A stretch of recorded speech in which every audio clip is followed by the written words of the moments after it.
Restaurants are just an integral part of a community, so we felt we were very important to survival of our community and revival of our community.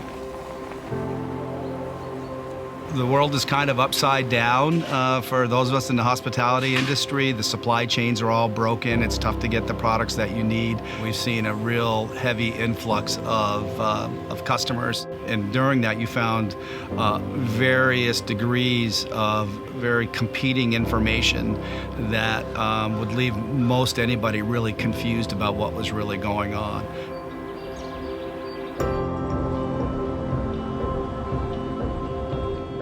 We had a lot more experience dealing with being open safely than anybody else because we remained open during the entire time of the pandemic, and we felt we could offer some assistance to businesses. A lot of our community employers are working on the same things but may not have all the same resources. Wouldn't it be great if we could offer this advice and suggestions and some of this information to our community?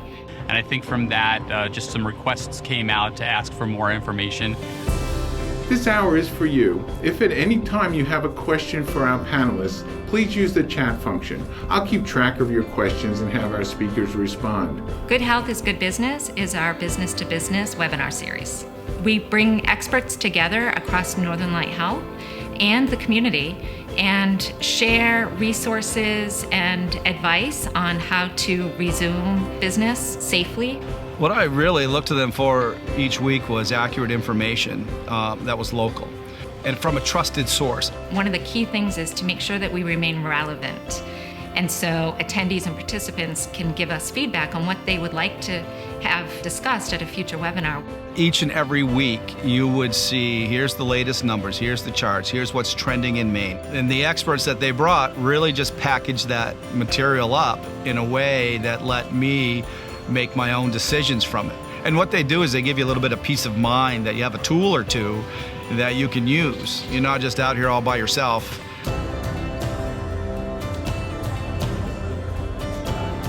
We didn't keep this as a Northern Light Health-centric program. We invited other speakers to come and join us. The experts have been all over the place, from nutrition services, from restaurants to wellness and well-being and physical health.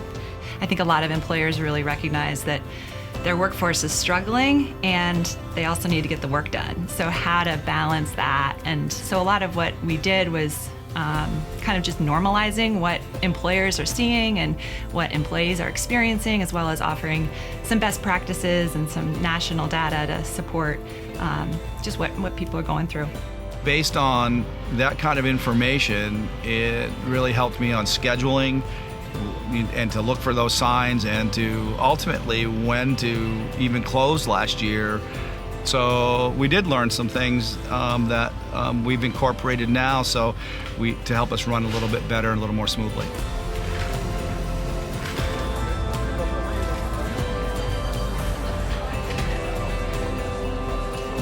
The response has been phenomenal and more than what we had expected. You know, we feel this is the obligation that we have in healthcare. We were doing the same thing that we do day in and day out from a preventative healthcare standpoint, just in a very different format. What I appreciate about being a part of Northern Light Health is that real community focus and lending expertise to other partners around the state. We've really branched out and been able to develop new relationships with business owners and get to know folks in our community and realize we're all in this together. We want people to come to Maine, have a good experience, and then put it on their list. We want to come back year after year after year. Maine's a small town. Everything's about community here. And this is just another way that I think we can expand our reach into communities.